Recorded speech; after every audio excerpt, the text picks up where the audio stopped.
Hi there, I'm Kurtis from the Epic Marvel Podcast, and you know I'm a big fan of these Epic Collections. I've got a ton of them here in my library. But I've been also fascinated with a bunch of the books that Marvel will probably never collect in the Epic Collections, just because they just don't have a place, or they're just too obscure, or they're just not popular. So, you know, stuff like Spellbound or Steel Town Rockers. How about this one, Starriors? Check out that Bill Sienkiewicz cover. This is stuff that's probably not going to be collected in an Epic Collection, so I was thinking, well, how do I make my own Epic Collections?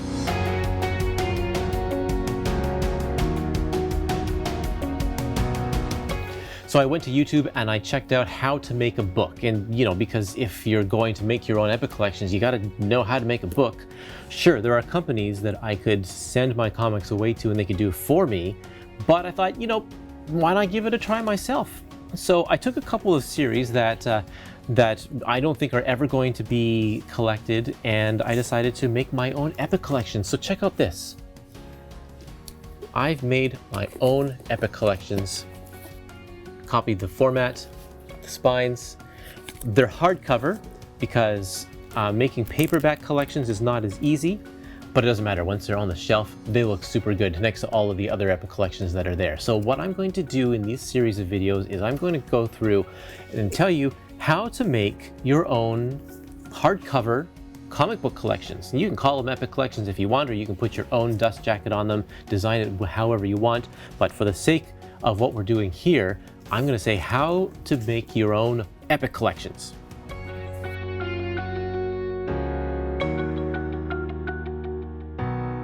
And which series am I going to turn into Epic Collections? You may be wondering this, or if you saw the title to this YouTube video, you probably already know.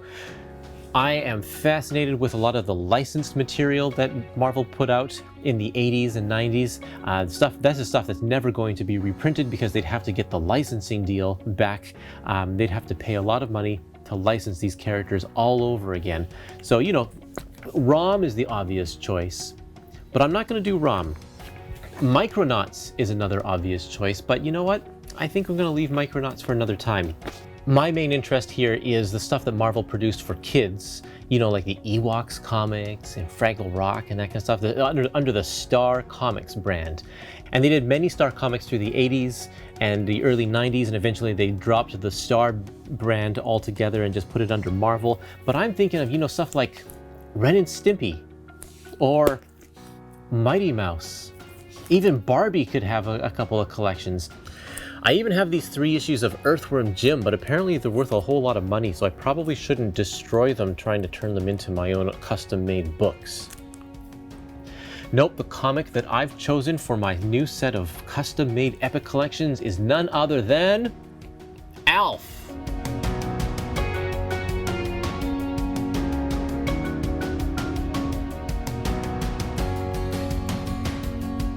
ALF had a series that lasted for 50 issues. He had 3 annuals and 3 other giant-sized special books within a 5-year period. There are a lot of issues that we can cram into these books. Now, I know a lot of you are saying, well, why not do an ALF omnibus? Try and get all of those issues all into one big fat book. But because I'm doing it myself, that's going to be a lot more difficult just because of the sheer size and weight, and it's probably better done by a professional. And besides, I like to have my books to be more Epic Collection size. I like this dimension. I like this thickness. This is the perfect size for me. So I'm going to try and do that.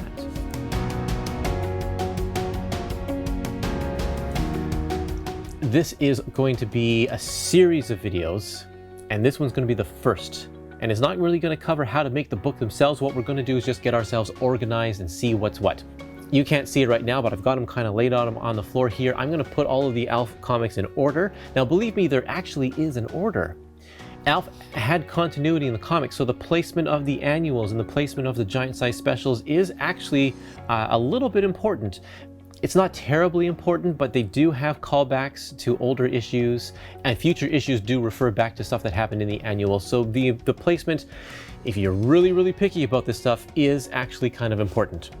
So I've already done the work here and I've come up with where I think the placement should be. Now my first clue was going through the Star Comics checklist that you find in every single month of the ALF comics and seeing where these ALF annuals are referenced.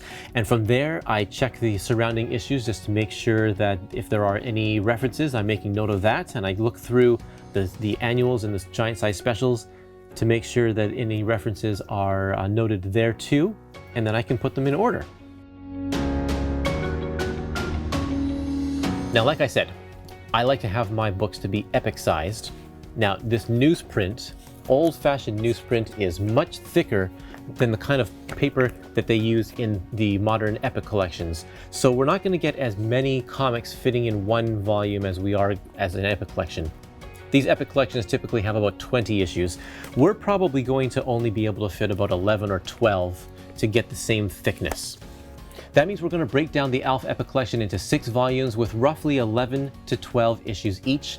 And that's going to be roughly the size of an Epic Collection. Now you can see here maybe it's looks a little thinner than a standard Epic Collection, but once we get the hardback and we stick it in there and we account for the actual pages of the hardback, it's going to be very, very similar to an Epic Collection. You can see the width of that is going to be very, very similar.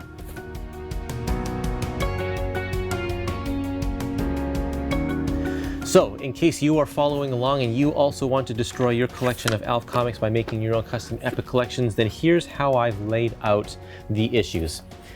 Volume 1 is going to have issues 1 through 9 plus annual 11, with the annual placed between issues 8 and 9.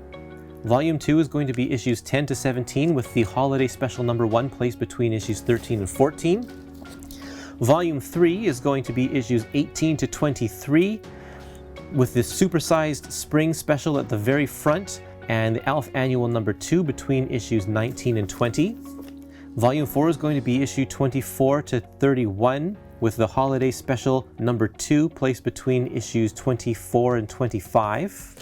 ALF Epic Collection number 5 is issues 32 to 39 with ALF Annual number 3 at the very front.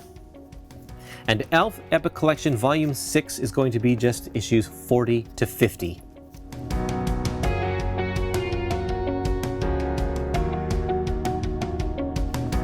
Now I've got a complete set except for one issue. You can probably guess which issue it is.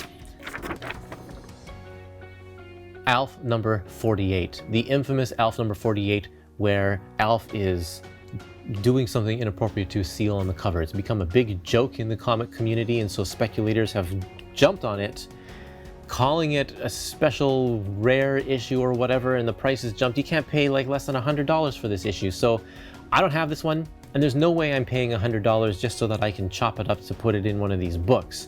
So I'm going to have to print it out. So if you have yourself a nice printer, you can actually get yourself a nice looking ALF number 48 all printed out so that we can insert it into our book here. I'll go through the process of preparing a document like this for printing in another video, but that's what we have to work with for that issue right there.